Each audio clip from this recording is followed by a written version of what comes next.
Hello everyone and welcome back to the Cyclocross Social podcast. Today we're going to be discussing the 5th round of the Cyclocross World Cup, which took place in Zonhoven.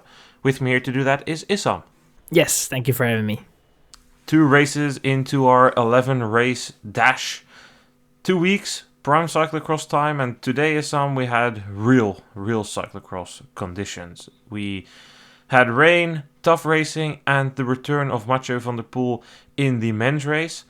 Let me begin by telling you how happy I am to be sitting in here warm, knowing that I didn't lose any of my shoes in the mud today, knowing that I didn't slide out in the cal like all the way to the bottom, taking down other people and like embarrassing myself, being on the TV or on some social media video.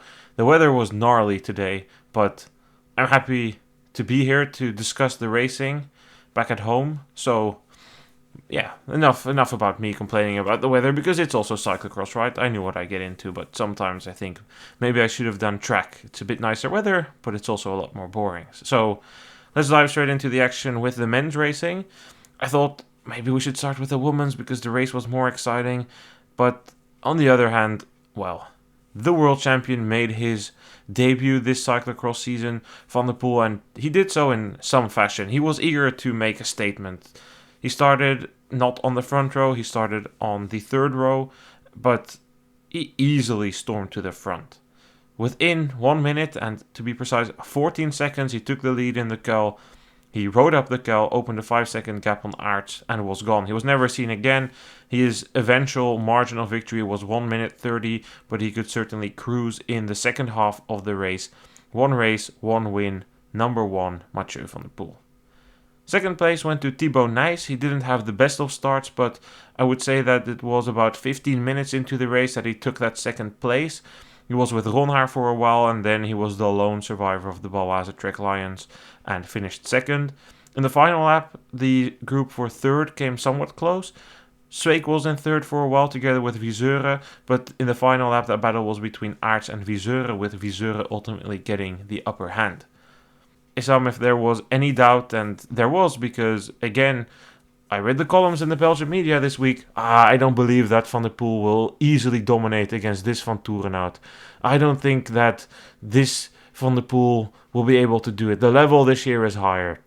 Kind of the annual cycle, right? Issam, in the cyclocross media, after the complaints about the Waterloo World Cup and the European Championships Koppenberg clash, then the World Cup complaints, you get the Van der Poel and Van Aert will definitely be challenged this year, and then here we are, Van der Poel in a league of his own. It's just a different sport for him, man. Yeah, it was total domination, and it was, I think, all those hours of discussions and energy spent in creating something that may or may not have been there, and then in the end, he comes in, tells everybody hello, waves to the crowd, and was at the lead after a minute and a bit. I think it was sensational the way he did it, and he didn't even, never looked back from there on, just started to pace himself the way he started in a way, and everyone understood what was happening, and no one was able to follow. It was, in a way, I would say, if I talk about my own expectations, I was thinking that he was definitely going to be a favorite entering this race, but I had to say that I expected him struggling a little bit in his first race in terms of bike feeling and just overall the feeling that you get, because that's something that normally is the case when you're arriving at your first cyclocross race in a way. It's just you gotta kind of understand it all again, but there was no understanding for Van der Poel. It was all full gas, or at least an effort that was enough to break away, and I don't think he made a mistake today. I think he was almost faultless the way he was racing as well. It was just, I can go on and on about it, but I think that I can be quite short about it. It's just he's a level and more above the rest, and there is, at the moment, and that was something that we kind of saw last season, but this season, again, he just made sure that we are not going to have any doubts that it will not be the same as last year. This guy is going to be racing in the next couple of races, and there is not really a lot that can stop him, I think. He did himself say that he made a few mistakes, perfectionistic as always, but indeed, no major ones. But yeah, he didn't make it out of the Cal one lap. He needed to dismount. Oh no, Van der Poel needs to get off his bike. And that actually gave a roar of excitement through the Cal, where I was watching most of the men's race, because he was so flawless and he was so clean. And I agree with you, Issam. I did not expect that he would attack that early. I know from Van der Poel that he does not like to sit in the groups. He's not the rider like old Sven Nys. Old Sven Nys, when he was in his best years, he would just wait for the final few laps to conserve energy. Van der Poel doesn't like that. He doesn't like the fighting for position. He doesn't like the risk that it brings with it. He prefers to just attack early in the race. But after 1 minute, especially considering he wasn't on that front start row, that was something that even for me was somewhat unexpected. I think I mentioned he was on the third start row earlier, but he certainly was on the second start row. Nevertheless, he still moved up quite rapidly and then just sent it down, and that gap was opened so early. And of course, it's fantastic to see him see him race and watch him execute, because he does that so flawlessly. Even if he himself says, "Well, I made a few mistakes," most people don't even consider them mistakes. Not making it out the Cal once isn't really a mistake. It's just what every other rider experienced multiple times in the race. He is, however, definitely the biggest capper out there, because when he says, "Oh, I didn't expect to be this good already," or when he said, "Well, last year I felt like I didn't really properly peak for the World Championships. I was too good early in the cross season. This year I did more endurance training." I mean, maybe he did do more endurance training, right? But he's definitely trying to be humble and trying to show that, oh, I can still do better.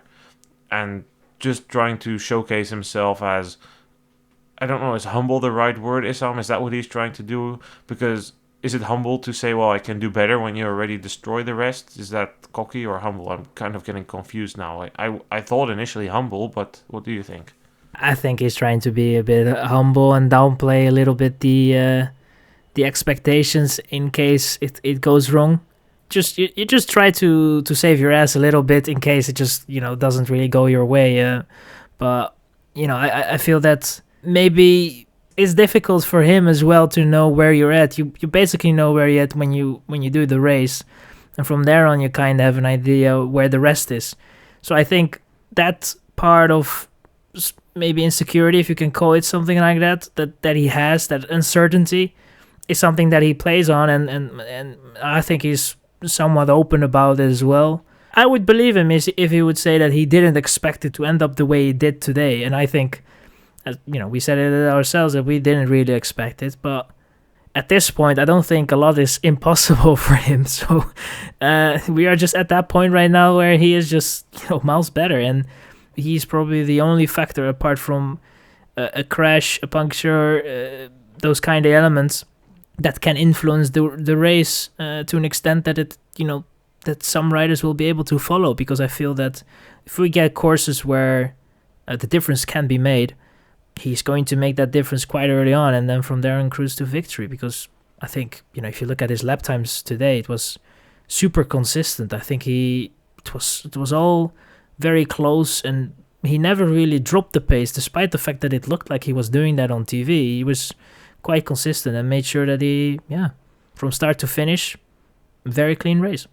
So I guess I will stick with humble, but also just indeed like the downplaying, taking away some of the pressure. I feel like that's what most of the big athletes do, right? Like when a big football team plays a smaller one, they're like, well, we will need to deliver on the day, and the cliches, like we can't underestimate them. And I feel like Van der Poel is also talking in that direction, and that's of course completely fine. But when he says, I didn't really expect to win by this big of a margin, I just think, well, it's not the first time you're doing a first race in the season, and it's also not the first time you win a race this season. I think I saw a stat somewhere this week by Jonas Kreter, who said he only lost like 2 of his first cyclocross races, and those were in 2021 and 2015. So he's certainly good in those races, and in Herentals last year he also dominated pretty much from start to finish. So that is what it is. He's good, and we'll see what comes from it for the rest of the season. Tomorrow he won't face Wout van Aert. Wout van Aert is out with a serious flu, so that's definitely a bummer. But again, we also know that Van Aert has different expectations for this cross season than Van der Poel. But then, nice, in second place.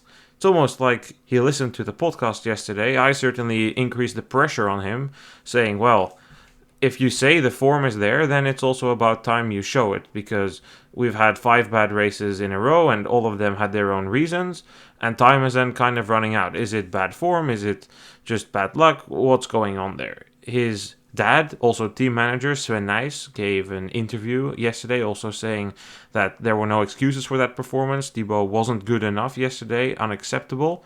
And clearly today, a course that suits him relatively well. Last year was also doing fine until a puncture.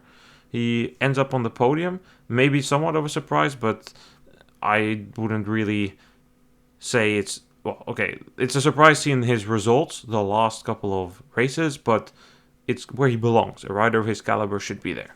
It's a bit in between, I guess. I think, he would be able, if he has a good day, to finish where he finished up, and it would be within expectations. But I think that just the last couple of races he has done didn't really go his way, and especially if you look at Hulls, then today if he would have finished in the top 5, you would already call it an improvement. So I think that if you look at it in that regard and you take that in perspective, I think then you would definitely call it somewhat a surprise. But he rode quite well. I mean, he missed the start a little bit, but from there on he was just able to make ground up on the rest. He basically understood immediately that it was going to be a race where it was the best of the rest, and second place was the highest achievable. And I think that when he eventually got in that position, was able to put the others under pressure, don't mess up big time, and ride away from the rest, and then from there on just make sure that you maintain the gap, and he did that perfectly. I mean, Viseur at the end was closing in a little bit, but I think that he fended him off well, and Nice kind of needed it. I think his dad today was talking again before the race, I think, and he was talking about that he was kind of lacking maybe a bit of cross feeling because he had the training camp, and the training camp went well, but and there was some critique from the Belgian commentators in that regard, because they were basically saying, Nice already has quite some races under his belt this season. But yeah, any doubts that were there are kind of now washed away. And I think it's important to have this up because, as I said before, I think when you're getting in this period right now, there's not going to be a lot of moments where you can improve. You basically have to get in some sort of a flow, and you have to be good now. As you said as well yesterday, this was definitely one of those races where he could show that the form is still there and that he has still legs for a podium. And he showed it. So that's, fair play to him, and a very good result overall. And the question is now going to be, is this going to be a one-off, or are we going to see more from Nice? Well, you would certainly hope that he is going to consistently be able to perform to this standard, because that's what you would expect from a rider like this.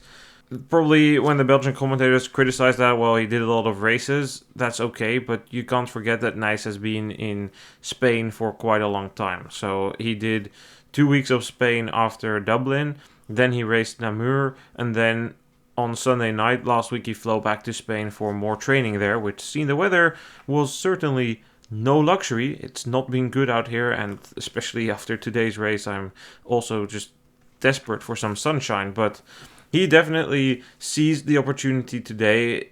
As said, and I don't think we need to waste too much words on that, it was overdue. He needed a good performance, and he got one today. He's not racing in Mol tomorrow, and I think that is one of the big advantages for Nice this period. He does not give anything for the classifications. He doesn't care about them. He wants to get a medal at those World Championships in Louvain, and he will do anything for that. So he's not racing in Mol tomorrow, he will race in Gavere. Then I think he is racing in Diegem and in Baal. And then I don't know about his plans for the final weekend, but it wouldn't surprise me if that's only Dendermonde. Maybe he does Kokzijde because of sponsor reasons, but that's a much smaller program compared to, let's say, Van de Putte, who's doing 10 races, or Mason also has a large chunk of races on his program. So that will definitely help Nice to stay fresh in this busy period. Then third place went to Viseuren after an intriguing battle with Van der Haar and Aerts. First of all, Van der Haar did really good to be in that battle. This is the first time I really saw a good race of him in a while as well. Also, after being a bit critical on him yesterday, you can see that definitely some riders who were good in Hulst today didn't perform. And then some riders that weren't good yesterday performed today. We can talk a bit about that when we cover the entire top 10. Van der Haar had a bad start, moved from like 20th way up. Then was in that battle, but probably because of that bad start, he didn't have just enough energy. Aerts had a fast start, had a slower middle part of the race, then came up, but it was eventually Viseuren who took that third place. And my take on that third place was that the perception of Zonhoven is misleading. You see the sand, you see the tricky downhill, and you think, oh, this is a hard course, or technical course, sorry. But in reality, it's not that technical of a course, especially in the conditions like today.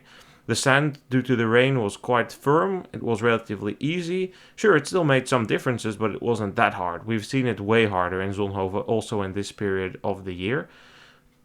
It was muddy. I don't think I've seen Zonhoven be this muddy ever. And what you don't really see is that the start-finish is much lower than the top of the Kuil. So there's two big efforts from the bottom for the pits are to the Kuil, and that made it quite a powerful course.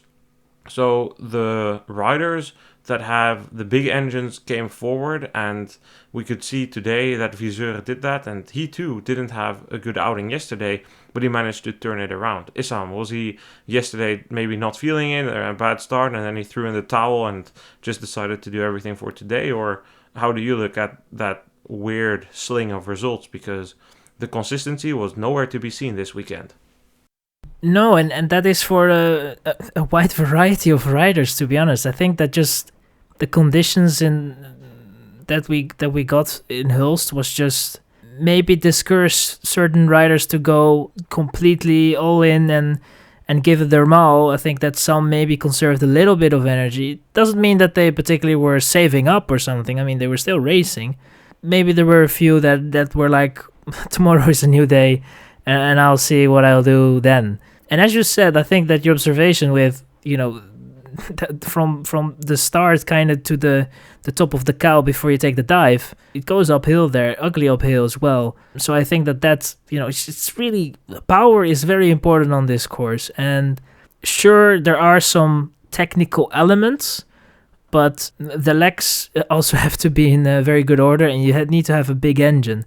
And I think that is somewhat what we saw today. And for a rider like Viseuren, we have talked about it numerous times, that consistency is something that we should not be trying to find within his age group, and that kind of still struggle with being consistent over an entirety of a season. And you will find these type of results in which, you would consider him someone that will be on the podium for the next couple of races that he will participate in, but then in certain races he will disappoint you a little bit more. So I think that we are just in a period right now in which, and we will see that in the next following races as well, that just certain riders will be more aware of their program, and when they have the opportunity to throw away a race, they will take it and focus on the next one. And I think that is also something that we have to try to read into and not draw conclusions from, because that is something that can sometimes be a little misleading at times. Definitely. The Christmas period is known to be a period in which results fluctuate quite a bit. I completely agree. You can see when things don't go your way, riders quickly throw the towel, knowing that it's another day tomorrow, right? And that another day brings a new race. And that means that sometimes you need to sacrifice a race after a bad starter if you know the course doesn't suit you. And I would argue that Sveik probably had that yesterday. He saw himself chasing, saw the course deteriorate, and think, well, tomorrow is Zonhoven, maybe that's better for me. And Sveik made an effort in that battle for the podium, but ultimately didn't have the legs to do it. And probably playing into that is that this course, in these conditions, didn't suit him that much. I had higher expectations for Sveik. I put him second in my prediction. I didn't expect the course to be in this condition. And that's also cyclocross, right? Like, For Sveik, it's a big vulnerability. Yes, he can do it in these conditions, but it's more often that he does better in the faster conditions than in these conditions. So it didn't work out for him today. But if you look like the top 4, those are all the big engines. Van der Poel, Nijs, Viseur, Aerts. Those are, well, with maybe the exception of Van der Poel, also the names you would expect in a super muddy Dendermonde. The guys with the big engines, and they're up there. The only rider really missing was Van Toerenhout. He disappointed me today, but we'll come to that in a bit. So, yeah, if we look at the entire top 10, we saw that Van der Poel took the win ahead of Nijs, Viseur and Aerts. 5th place went to Van der Haar. Zweek was 6th. Van der Putten was 7th, ahead of Iserbiet. Then Adams was 9th, and Van Toerenhout completed the top 10. I will say that Ron Haar, who finished 11th, was also in the mix, but then he had some issue with his back, I think. I think it blocked. I caught up something of that somewhere, and that meant that his race was over in terms of good positions, but it happens. I think still we can be happy with his performance this weekend. Podium place in Hulst definitely found the upwards trajectory, and he too was a rider with a big engine that was up there. It was quite honest. And then if you see yesterday's winner Van der Putten in 7th, you'll be like, oh, that's probably disappointing. It's his worst result of the season. And you'll probably be a bit disappointed, but I think he just pays the price for his crazy effort yesterday. It takes quite a lot of energy to attack in the first lap, complete that solo victory for an hour. It's not easy to turn it around and come back the next day, but it's a decent outing by him. But yeah, it is definitely a reaction to yesterday's race. Yeah, I think that conclusion can definitely be drawn because yesterday was definitely, that needed a big effort to pull that win off, and he pulled it off. But today, just those efforts are just going to count just a tiny bit more, and especially when you already need to put in a big effort to go through this race. And where your technical abilities are not as much of an importance as they were yesterday, well, then you cannot really compensate, and then at a certain point you're just going to somewhat pay the price. But I think for a guy like Van der Putten, it's more than worth it, because with that victory that he got in Hulst, that softens the blow a little bit of today's performance. But I think for him, today wasn't even that bad. He was somewhat in the mix, finished well within the top 10, and for him it's now a case of focusing on the next race.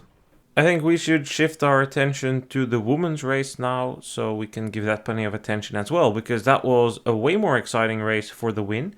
Zoe Backstedt, perhaps inspired by Mary Schreiber yesterday, took the whole shot. She really went for it, opened a gap in the first lap of 15 seconds on her chasers. She added to that lead in the second lap. Her lead went towards 30 seconds, half a minute. But then she started to lose ground in the middle of the race. She got caught by first Brandt, then also Alvarado. Backstedt placed another attack, got caught again. And then eventually it was Alvarado, who had been on the back foot for most of the first part of the race, who attacked in the penultimate lap and got away after Brandt made a mistake. Alvarado took the win despite a very rapid final lap by Backstedt, who finished second, with Brandt finishing third. What an intriguing race, Issam. I definitely went all over the place and who I thought was going to win. I was sure Backstedt was winning when that gap was 30 seconds. Then when Brandt closed it, I was like, surely it's over. But Backstedt managed to attack over the top. And then, kind of out of nowhere for me, because I was mostly in the bottom of the kuil, Alvarado, who, yes, I'd noticed her, but not really in contention. I was laser focused on Backstedt versus Brandt. And then Alvarado was the laughing third, as they say. She clearly conserved energy for the final laps and put in 2 quite quick lap times and profited. And yeah, I thought that was interesting, because for the first part of the race, I was like, yeah, it's not bad. It's also not great. She's behind Van der Heijden. Vorst is in between there. Are things going to come well? And then she just clicked. She got it done. She took the win.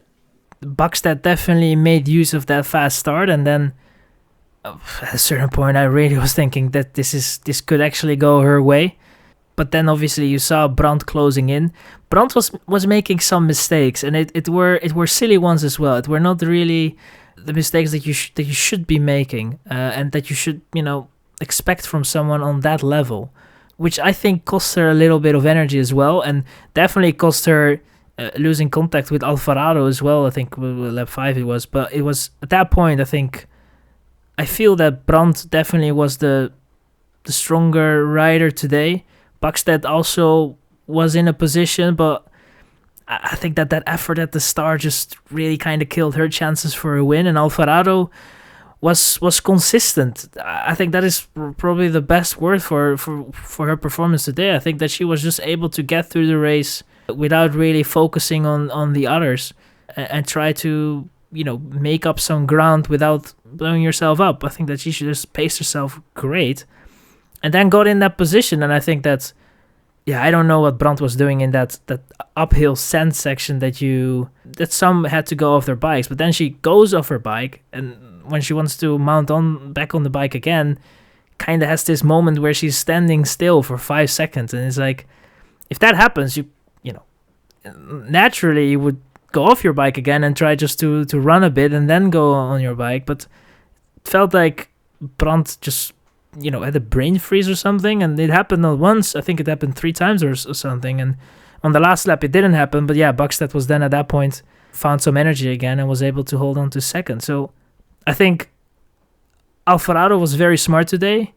Brandt should have probably, in my eyes, won because she had to, look like she was the strongest today, but just made so many just small mistakes and lost out on certain parts, and especially there, that probably costed her in the end the win and also second place. And for Buckstead it was just a very strong outing, a bit unexpected, but as you say, if you look at Zonhoven and you take out this idea of making it a technical race and really look that you can also manage to get through this course with a big engine, I mean, Buckstead definitely showed today that she has that.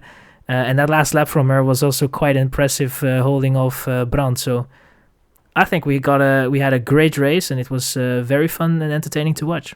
It's such a captivating part of the season here, because for the second day in a row, we see that a rider is seriously able to put in a challenge for the win against the big four. So this season we have had Pietersen, Brandt, Alvarado and Van Empel. Yesterday Schreiber took the win, today Buckstead came quite close.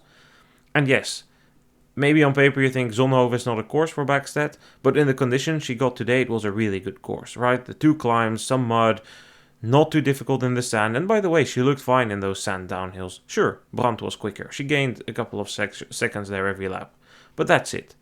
Buckstead was fine, and I agree, consistency was the key word in Alvarado's victory. Her lap times were relatively stable, just under the 9-minute mark, barely popping above it twice.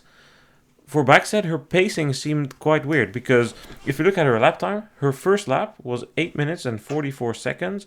That was 12 seconds faster than any other lap done by anyone else. That was a flyer. That was almost a Schreiber strategy, but then blowing up. But Buckstead didn't completely blow up. She put in an 8:53, which was the 3rd fastest lap of the race, still miles faster than anybody else did all race. Then her lap times went up, and she didn't have a good lap time for 3 times, but then in the final lap, she repacked herself, found some energy again, and dropped the lap times again to the 2nd fastest lap of the race. So definitely consistency was key here, Issam, because Buckstead was not consistent in her pace. I feel like she set out too hard, then realized she needed to calm her temper a bit, overdid the mid-race recovery. She was trying to do what Van de Putte did yesterday, let Orts come close 10 seconds, then hit the pace again. But that didn't work. Buckstead got caught by Brandt, got passed by Brandt. But then the key part was when what you mentioned there, that moment that Brandt made that mistake, and Buckstead looked to turn the momentum back, but then Alvarado came into the equation and had much more energy left than Buckstead. So for Buckstead, her lap times went a bit up and down. It wasn't consistent, and I think that's also okay, because this is the first time she's fighting for a World Cup win, and I will allow you to make mistakes. I will always allow you to make mistakes as long as you don't make them too many times. Then I won't be too critical. So I thought that was ultimately the thing with Buckstead. Her pacing didn't make too much sense. and that happens sometimes. She's new in these situations. Could she have maybe played her cards better by waiting longer? Yes. But on the other hand, she tried to take advantage of the bad starts of the other riders. Well, not necessarily bad starts, but worse starts. So Brandt was, I think, 4th, Alvarado 6th, and Pietersen 10th or something. She saw the opportunity, went for it, and I think we should also respect that. But ultimately, for Alvarado, I think she needed it. She did not seem too happy about yesterday's result. There were some worries in their camp about today, but she managed to turn it around. And I don't know, what do you say here? Consistency also not something we should expect too much? Yeah, and also not really take too much out of those bad results in a way, and try to draw conclusions from that. I think that Alvarado today kind of showed that result of Hulse was not representable for what she is capable of doing. But we should also not think that Alvarado is now going to be on the podium in the next couple of races that she's going to do, or win. So I think that is somewhat where we stand right now. And for me, it's a bit difficult because normally you can, out of these kind of double weekends, you can draw your conclusions and be like, oh yeah, I know exactly what I can expect tomorrow in Mo, and I know exactly what I can expect. But I feel that is, for me at least, is definitely not the case. And that makes it rather exciting. Apart from that guy with the many leads that just picks his moment and leaves everyone behind, I think that overall it's all to play for, and that is going to make it rather exciting, because I think that we could be in for for good fights for victory and podiums, because I think that now you can really see that certain riders pick their races in a way, and like for Buckstead, for example, today I didn't expect, but is someone that has been on the rise and the form is getting better and better. So who knows what she can do when everything kind of goes her way. I think then at that point, that last lap again, it was a crazy last lap the way she rode it and was able to hold off Brandt. So I think that she definitely, if she gets it together, and also in terms of strategy, make sure that she is a bit more consistent, I think that then it's going to be difficult to be on a course that suits her well. So we have to wait and see how that will play out. But I feel that we are in for quite some good racing in the next couple of weeks. Muddy, Dendermonde and Besançon. Are we ready for Zoe Bäckstedt? I don't think so. But yeah, certainly, well, it's an open race, and I do think that Alvarado will win tomorrow in Mol. Her sand riding skills are just that bit better than those of Brandt. Although I don't know, it always depends like how they put the course there, because sometimes it's more running than actual sand riding there. So then I would probably feature Brandt. But, well, again, this just proves your point, Issam. We don't know what's going to happen. It depends on the course, it depends on the conditions, and that's certainly exciting.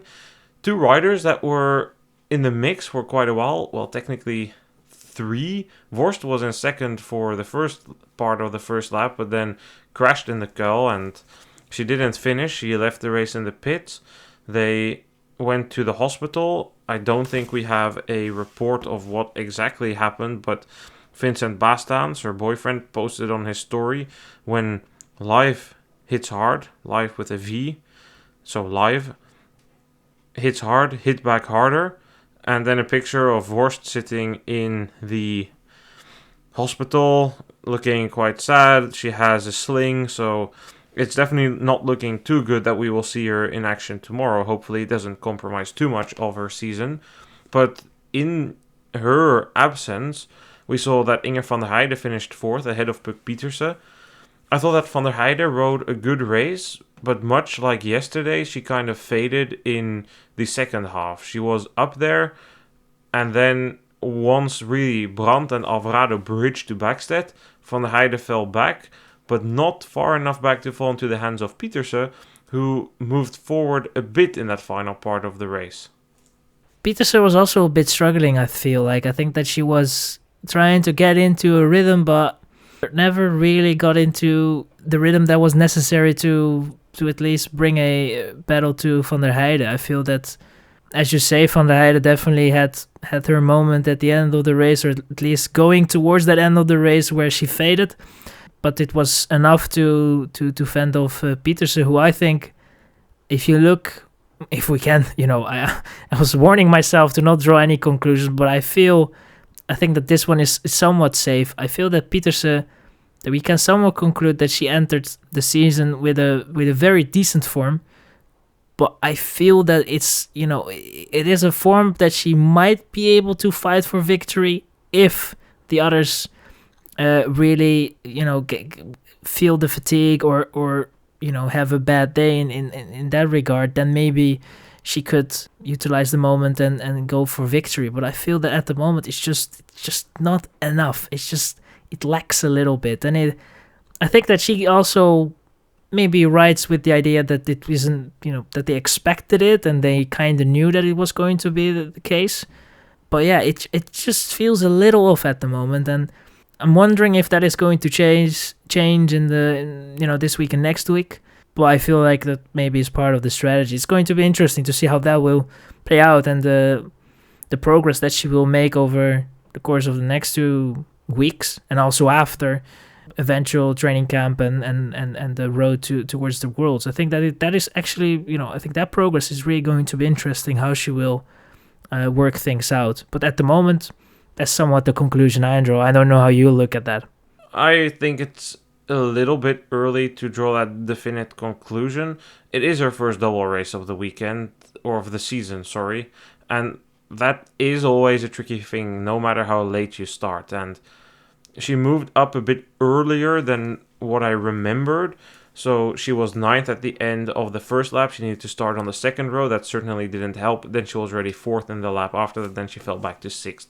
I did see her make a few small mistakes, and that's something we've seen quite a bit this season. Peters is always a rider that makes a bit more mistakes than the others, but she can get away with it because even with those mistakes, she's still so technically gifted that it's doable. Like, she doesn't lose too much with it. It looks natural if she makes a mistake because she is always in balance and in control. I don't know if we can conclude that her form is moi. It's there, and I think what we saw in Namur, but also in Hulst yesterday, was quite encouraging. And yes, today was maybe a bit down on that, but it's also not too far off. And I think, especially what I saw in Hulst yesterday, considering the amount of mistakes she made and where she moved forward, that it's quite good. And you can also have a bad day in a period like this. So I'm going to hold out with my conclusions for a little bit there, but today was definitely not her best race of the season or of her career. And that's fine, because ultimately she has her eyes on that world title. But I do agree with you. It will be hard to improve much, especially in such a packed racing period. You're not going to improve your form that much anymore.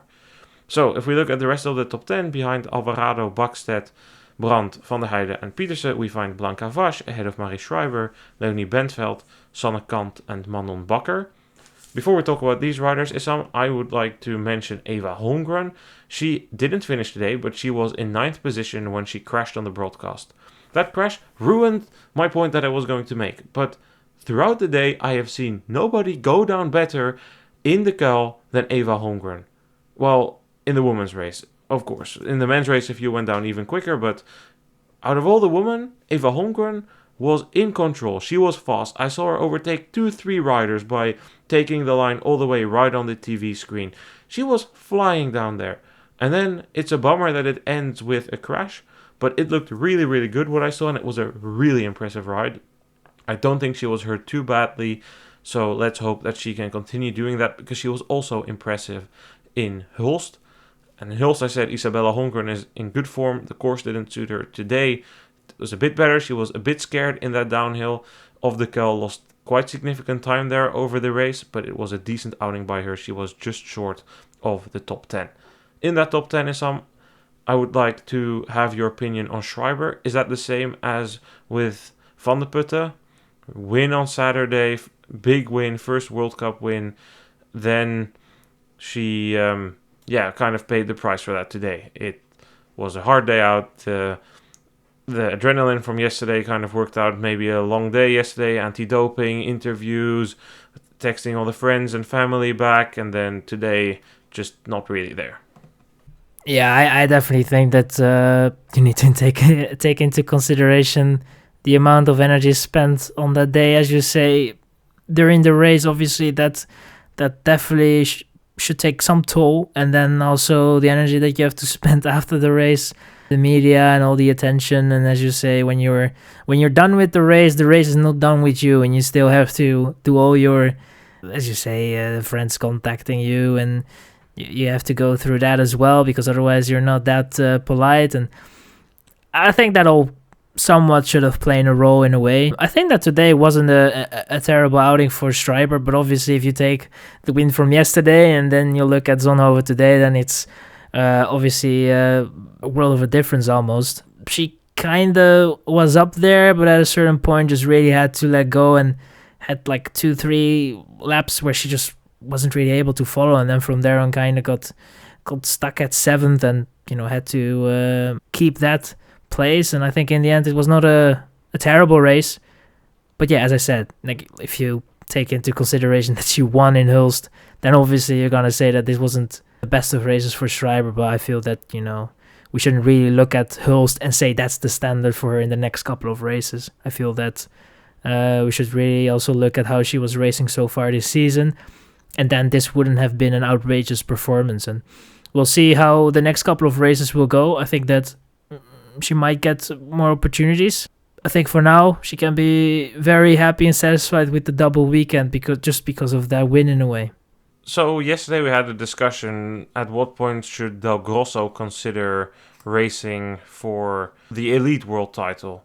So for Schreiber, I think after that win yesterday, maybe you could raise that question, but I'm 100% sure Schreiber is going to race the U23 category. She's not won that world title before. In fact, championships have always been an issue for her. She didn't win the European title this year, and she's not consistently up there. For Backstedt, I could see different arguments, because the world course in Louvain is her best shot at an elite medal in the upcoming 3 years. Next year we hit Hulst, and then the year after that we hit Ostend. Those are not good courses for Backstedt. Louvain it's not too hilly, it is wide, it's grassy, it has the potential to get really muddy. So maybe if Backstedt can keep up these performances, maybe back it up with really good performances in Besançon and in Dendermonde, we can start talking about that. But don't think that it's really on the cards at the moment. I would also say Bentveld, good outing today with an 8th place, good weekend for her. And I was really pleased to see Sonnekant in the top 10. And I know that in the Herentals podcast, I said something like it's a bit of an inflated result, and they're happy about nothing hyping her up that she should maybe race the Belgian championships because she belongs to the best in the world again. But this is a legit result, right? Like almost everyone is here. Casasola isn't here. She's having asthma issues, so she didn't race. But apart from that, everyone is here, right? And she delivers with a 9th place in her final time here. Everywhere where she goes is the final time. The fans are cheering her on, the speakers are cheering her on, and that's really nice to see. Final comment then, very impressive 14th place by Stella Argerie, first year U23. She did really well. She was even in the top 10 in the first lap, so impressive stuff. Then it's time to go to the youth races. It's actually not. I'm just getting news in that Verdonschot has announced that she's taking a break. She says, I'm struggling from start to finish, and for this reason I'm taking a break at least until Kokzijde. My heart breaks to not be racing in Mol tomorrow, but for now the body decides it's time for rest. Finally, a sensible decision. I've been quite vocal about it. She's been racing too much this year. Annemarie Worst also coming in 20 seconds ago. My day ended with a brutal crash in the Kel in Zonhoven. I broke 2 bones in my hand. It's time for surgery this Tuesday. #, but I will be back. So that is quite unfortunate. Any comment, Issam, or should we go to the U23 race? I think unfortunate. I think for Donschot it was something that was coming, especially with the DNF today. I think it's a sensible decision, and for Worst it's it's a real shame, and always a tricky injury in the hand. So hopefully she can recover fast and get back racing again. But yeah, that's going to be obviously just a bad, nasty injury in a way. So hopefully that will all go well. surgery and also the recovery as well. But yeah, unfortunate. Then we can now go to the youth races, starting with the men under 23. Let's start with how my day started. I got to the course at 8, ready for the Zonhoven youth racing. Should be a good day. Around 8:45, there was a text in the UCI communications channel saying that they were expecting a storm, telling the teams to please secure their tents and that they would close the course during that storm. Then I was walking from the rider parking where I took some videos to the actual course, and I had planned it that I would just about be able to make it before the bad weather hit, but I missed my window. I was about 2 minutes from the course, and really what looked like a pleasant morning turned into a horrible morning. It was predicted that the weather would be bad, but it started hailing, thunderstorm, rain, wind, snow. I saw every season of the year today, but mostly fall and winter. It was freezing. It was about 3 degrees Celsius. I hid it in the beer tent, and then the news came. The races were postponed until further notice. They were eventually delayed by 30 minutes. So it was cold, but when the U23 came out, the sun kind of came out. That was really the best weather conditions of the day. And Tibor Del Grosso, he was eager to make a statement. He dominated from start to finish, Issam. He opened the gap in the first lap. It was a Van der Poel light version. Alpecin rainbow jerseys on top. He attacked, was gone. Michels had a bad start again, but this time that was not the reason that he didn't win. He was in second quite early, but Del Grosso was just in a league of his own. Third place was quite interesting. There was a battle between Sparvel, Remijn and De Bruikere for most of the race. Seppe van der Boer was briefly in it. Bisio was in the battle early in the race, but fell back. Ultimately, it was De Bruikere who finished third.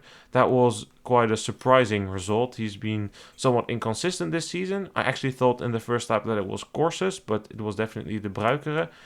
And he profited because David Haverdings, who was on the podium yesterday, didn't start due to a lingering injury from Herentals. Yeah, I think again, Del Grosso was definitely a league of his own, I guess, and that's something that we are probably going to see for the remainder of the season.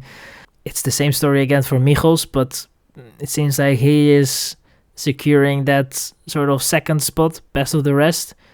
I think that De Bruikere is definitely a surprise for me, and Sparvel bouncing back is also quite interesting to see. I think that those two are the ones that I somewhat noticed in the top 10, on which I kind of want to know. For De Bruikere, I think if you look at his past results, also last year, this is what should be, to be honest, his best result at the World Cup under 23, I think, and yeah, quite surprising. What did you make of his race? Is it? Do you think that it was sort of a natural way the way he finished, or you think that some riders disappointed a little bit more? What did you make of it? I think he got that place on merit. Bisio was a bit disappointing today. The double weekend didn't really play out the way he hoped today. Corsus was maybe a bit under expectations as well, but yeah, so I think he got that position on merit. He didn't steal it from anyone. He was up there, and in a way it's also great to see, right? Because he is one of those riders whose junior years got wiped away by COVID. No first-year junior, second-year junior, didn't have... Well, he was eligible for the World Championships, but they were in Fayetteville, so very tiny Belgian selections for those races. He didn't make it. He finished 6th at the Belgian Championships, which wasn't special. He made the jump to Poel, didn't really stand out, and this year his results have been solid, but in recent weeks they've been trending upwards. He was 9th in Dublin, then that second place in Herentals should have been a signal. He finished 2nd behind Del Grosso, but ahead of Haverdings, who didn't start here. So yeah, he's definitely improving, and I think that's also important in this phase of his career. He's a third-year U23. That's your most important year as U23. You really need to deliver then. And in his case, I don't think there's that much time left on his contract with Poel. So how better than to convince Mette Penningen that he should give you a new contract by performing like this. If you can keep this up, you should probably be able to get at least 1 or 2 year extension with the team. It was, in some ways, a day of somewhat surprising result, because I also didn't expect Seppe van der Boer to finish 6th. And Senna Romein in 5th is a good result for Romein, but he also got a course that really suited him here. Really a lot of power. But I'm curious to hear if you had any other takeaways from the rest of the top 10 or something. Not really. I think something that kind of popped up is, as you said, you thought that Kai de Breiker was that it was cautious. I think that cautious may be a little bit disappointing, but yeah, other than that, it's I think that it's the same as with the elites. It's not really results that we should take too much from and draw the conclusions. I feel that of course with Del Grosso and Michels, that feels like that is really consistent at the moment, and those guys also have proven themselves already. But behind that, it's quite interesting, and it seems like there's not really, apart from, I think Haverdings didn't start today, and he should probably normally be in the mix as well for a podium. But I feel that behind that, it's interesting how it's shaping up, and it seems like it's the form of the day that decides a little bit how the positioning is for those riders. Certainly, I do. Well, I'm just going to make a brief comment about it because I think we've covered it plenty this season. But again, in the U23 category, if you look at the riders at the front of the race, they're on the big teams. Del Grosso is on Alpecin, Romein is on Alpecin, Michels is on Alpecin, Paul Sauzebingo has Courses and De Breukeren, Balois Trek has Seppe van der Boer. Viezzi is also on Alpecin, and Viezzi is kind of like the exception here. He's the Italian on Alpecin. He gets that opportunity to develop. And if you look a bit further down, you see many riders who are being developed, but it's so hard for them. So you see a lot of Dutch and Belgians really surge here because they get the support, and it's super hard for the non-Dutch and Belgian riders to develop like that. Like Václav Jezek, he is on Bilron, which is the biggest Czech team, and I like the team a lot. They do a lot of good things, but it's also hard for them to compete with the money, with the staff, with the know-how that the Belgian teams have. And that's part of the reason why after such international juniors, you see that riders shift their attention elsewhere because it's hard for them to compete. But a category where we certainly didn't see many Dutch and Belgian flags in the top 10 was the women's junior race. Atrocious conditions there, man. I was really, really freezing during that race. And it wasn't that interesting. Just like yesterday, Desprez had the fastest start. Carrier took over in the second lap, placed an attack. From a leading group of 5, Carrier managed to separate herself. Only Desprez was able to follow. Carrier eventually broke free, took her second win of the weekend ahead of Desprez. Third place went to Bukovska. She had a bad start. I'm not entirely sure what happened there, but she probably was caught behind a crash or just had a bad start. But she was 30 seconds down after the first lap, finished 37 seconds down. Really, really, really rapid part of the rapid second part of the race. She had the 2 fastest lap times of the race. So I think she could have been in contention for the win here. She's a very powerful rider, and yeah, I think she could have definitely given Carrier a run for her money, but it wasn't to be. Great weekend for Carrier here. Those were kind of my takeaways from the rest. Yeah, I think Carrier again, the trend continues for her, and it's interesting to see if she can hold on to that, and if it's not maybe a little bit too early, but it feels right for her at the moment, and bit of a shame that Bukovska was not able to get maybe a little closer, but it's definitely interesting how it's shaping up. Let me compare it a little bit to Hulst. I think that in terms of the riders up front, I think only Revol is somewhat was able to squeeze in there from where she was in finishing Hulst the 10th, and now she was able to, I think, finish 4th. So that's a surprise. I think Cusack is also someone that was struggling in Hulst and now was able to, I think, find better form. How did her race go? She had a much better start and looked a lot sharper. She was in 3rd in the first lap, was with them. I think she kind of blew her hat off trying to follow the attacks of Carrier and Desprez. because she was with them, like she was the last survivor from that group of 5. Then she blew up and quickly fell back, and the same kind of happened to Kabaka. She was like before Cusack dropped, she was the one to drop. She fell back all the way to 10th. So you saw that a couple of riders kind of blew up.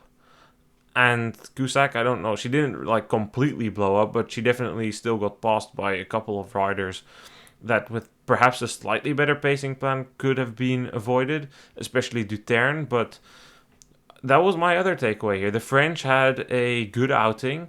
They have, with Revol and Duterte, 2 talented first-year junior women. They are both on the AS Bike Team program. AS Bike Team has a really good scouting mechanism.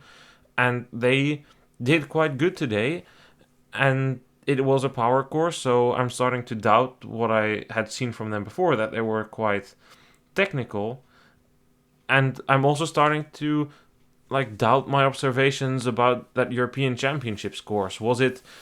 Yes, it was atypical, but was it different atypical than what I thought? Because on that course, for instance, Grossman, who won the title there, was on a flyer. She was pushing. Was it more of a tactical matter there, that you needed the road race tactics? That was also the last race of Grossman. She didn't race between the European Championships and now. Is that something that factors in there? Because that was kind of what I felt like. Where is she? I mean, this should be a good course for her, considering she's quite powerful. So I'm a bit left in the dark on that part, but I think just my takeaway here was that Bukowska, really, really, really strong rider. Technically, it's definitely some improvements to be made, but it's not bad at all. And finally, Issam, funny story. The starts were delayed, as said, and at the start, everyone was packed in like Eskimos. Like the puffer jackets were on, the rain jackets were on. You know how I felt? I felt like the Australian rider in the junior men. He just was like, I'm not racing in my Team Australia kit. He put on this black rain jacket, put his bibs on there, and was like, I'm racing in this. It's way too cold. I'm not built for this. That's how I was feeling there with my camera along the side with 100 spectators along the course. It was way too early for that stuff, and it was too cold. And I think that's something that we cannot underestimate, especially in these junior races. The temperatures in that race with the rain, with the snow, definitely played a role there. If you, for instance, crashed and you landed in a puddle of water, good luck continuing the rest of your race, because you're going to be freezing. And that's then the funny part. I wandered off too far, but that's the Italian team, the junior women. They were late for their call-up. They were actually late for the initial said start time. They said the race would start at 10:50, but because the junior men raced a bit longer, they raced 42 minutes, but the last rider finished 7 minutes down. There wasn't enough time to do everything. But the Italians arrived at 11:51, or 10:51, sorry, and the race was supposed to start at 10:50, so they were lucky with that delay. But then their spots on the front row were already gone, and they needed to line up in the middle of the pack. So, okay, well, I mean, this really sounds like a Ferrari regular pit stop in a way, with chaos and the Italians. Can you describe what the chaos was like? Because I can imagine that they might have found out that they are too late. What is the procedures as well for the riders? Because then do they lose their positions that they had? Because I think that the Italians were quite up front of the start field. So how does that then go? So the official line of communication from the UCI about start times goes through the speaker at the venue, the announcer, and then through their UCI WhatsApp channel. So when that news came out, I was in the beer tent, and you see there's just chain, people start calling each other and informing the riders at the camper vans, don't send them here, don't send the people who are coming to the pits. People who had already arrived with pit bikes just turned back or hid somewhere. And then it was quite clear to, I think, everyone that the races were starting at different times. So I don't know what happened there with Italians. Did they get lost on the way to the course? Did they think they were starting at the top of the hour? I don't know what was up there, but all I know is that Pelizzotti was supposed to be on the front row, and they called her name 3 times, and she wasn't there. So then they just kept doing the rest of the call up. Italian soigneurs around that area were like frantically walking around on the phone. Then at some point, like I hear some shouting behind, and there's a train of Italian junior women coming, and they're like screaming to spectators to get out of the way. Then the Italian soigneur is like, Vai, you need to come. The race is about to start. And then they just roll onto the start grid because they had already all been called up and they were just like in the third or fourth row needing to start the race. And that's definitely some extra stress which factors in. So it definitely wasn't the best, but I mean, they're also junior women. It was quite hectic with the alternated start times. The parking for junior teams was quite far away. They needed to go through the course and stuff. The people who were at the course, like allowing you in, were certainly at that hour not really well dialed. They gave a lot of people a hard time, including me with my wristband. So that was definitely something that could have gone wrong. They could have also just taken a wrong turn, come at the backside where they couldn't get onto the course or something. So I don't want to judge too much on that without knowing the full story, but it certainly was funny. In the men's junior, the Italians weren't stressed out. They just had success because that was the most entertaining race of the day. We had like 6-ish leaders in the second lap. It was mainly Michael Maurits who set the pace. Maurits is a rider who's very good on the road. He doesn't have many UCI points. He only started his season in Antwerp. Then he raced Dublin, Hulst and Zonhoven. But he could start on the second row today, which helped him quite a bit. He moved through the field quite well. I mean, yesterday I think it was also on the second row, but he just didn't really live up to it. But today on the power course, he was setting the pace probably a bit too early because in the latter half of the race, he fell back. We were left with Benjamin Noval Suarez, the Spaniard, who attacked in the penultimate lap. He looked on course for victory, but he crashed in the final lap. Then Mattia Agostinaccio, the European champion, took victory. And I think that was quite a thrilling end. They were chasing each other, pushing each other.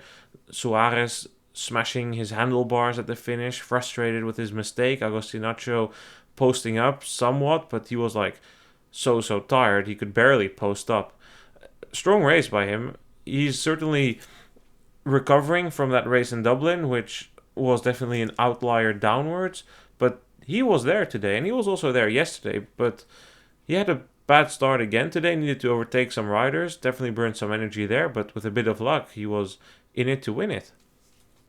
Yeah, I think for Agostinaccio, he's right now getting into a period which is, as you say, after Dublin, really came back strong and is on a roll in a way. I think, as you say, he was somewhat lucky with the mishap of Noval, who, from what I saw in terms of the live timing, it looked like that was going to be a clear victory in the sense that he had a gap that should have been enough. But it wasn't, and that is also Zonhoven in a way. It's a quite tricky course. I think, for me at least, Michael Maurits is for me a surprise that he was able to finish that high up. I mean, we talked already about how yesterday's race definitely could have played a role in today's race, with Gilles Lejeune only finishing in 5th. But I feel that for Michael Maurits, that's definitely a result that he can be satisfied with. I mean, what did you make of his race? Because he was also able to get at the front of the race. Eventually, had to settle for 3rd, but I think that he can be relatively happy with that. Well, he should have saved himself a bit for later in the race, but he's clearly a very powerful rider. He's a European time trial champion on the road, so it's not a surprise to me that he does well on this course, and it's just he started his season late, as I said, so that's kind of my take. So you saw today also with Noval Suarez that the road riders could really use their power on this course, whereas Lejeune didn't have that power. Nobody went through the cowl better than Lejeune in this race, but that only gains him like 2 seconds each downhill. So that's like 4 or 5 seconds each lap, and he can't compensate that for power. He's not that developed compared to the riders around him. And you could see not only Suarez and Maurits, but also Van den Einde, also a powerful rider. So they could do it. I think my other takeaways were Vassal, finally a somewhat good race. He lacked the power, but finally something he can hold on to. The French, much better than yesterday. Ferry finishing 9th, Brière-Joumard still managing 10th. Clearly that win in Dublin looks to be a bit of a freak result, but a win is a win, and we'll factor him in for every single race knowing that he can do it. Benedict Benz, German, he came from way back in the field, overtook a bunch of riders, got a 13th place. I think he can be a bit more of a challenger if he can move up in the start rankings. He too hasn't done too many cyclocross races. He started his season last week in Herentals. Last year he had a handful of good results. I recall seeing him in the top 10 in Hulst and Kokzijde. So those were kind of my takeaways, Issam. I think that will cover it from Zonhoven. Yeah, indeed. And I think for the junior categories, you will find them again in Besançon. I think that's going to be the next race. Yeah, it's next week. I do have one more comment, Issam. We need to stop with these junior double weekend World Cups, man, because it's nuts. And I don't say that because I had 2 days from 8 till 4 at the course. I say it because these riders need the course training, and they cannot recon in the morning properly because officially the course opens 1 hour before their race. Every weekend they will be on the course before that, and the UCI will be texting the group chat that they need to get off the course, but they just ignore it because else there's not enough time to do a lap in. But they're racing with barely any light. They're wearing like headlamps. They're strombering around the course trying to like see the lines they need to take. That's not a proper recon. And yes, other nations had the possibility to come here either after Hulst and do a quick turnaround, pre-ride it yesterday afternoon. Other teams went earlier in the week, but many nations only had the opportunity to pre-ride this morning, and I don't think that's good. And in general, I think a double weekend, it takes a big toll on these juniors, and you could definitely see some inconsistencies. Like, for instance, the Slovakian rider who I hyped up yesterday, Stista, he certainly didn't live up to those expectations today. He looked fine technically, but power-wise, he didn't have it today. So that was my final point. And overall, despite the weather, I'm happy. Good weekend, Issam. And yeah, tomorrow we'll be back for Mol. We'll see these riders in action again in Besançon, where I'll also be heading. Yeah, you are really on the road. I mean, yeah, I'm looking forward to Mol for sure. I think that's going to be also an interesting race. A bit different from Zonhoven, but also has some similar elements. I think that it's going to be interesting, and I think we don't have to cover the junior categories there. So I think it's going to them back for, I think, one race at least, back to the regular only men elites and the women elites analysis, I guess. So that is a bit relaxing, but we are going again tomorrow, so I'm looking forward to that and can't wait. Oh yeah, even without Van Aert, hopefully some good racing there. Thanks everyone for listening. Tomorrow, indeed, no junior yapping. That's just for the World Cup, so you have a bit of an idea if you like to know who's coming up. Thanks everyone for listening, and see you guys tomorrow. Goodbye.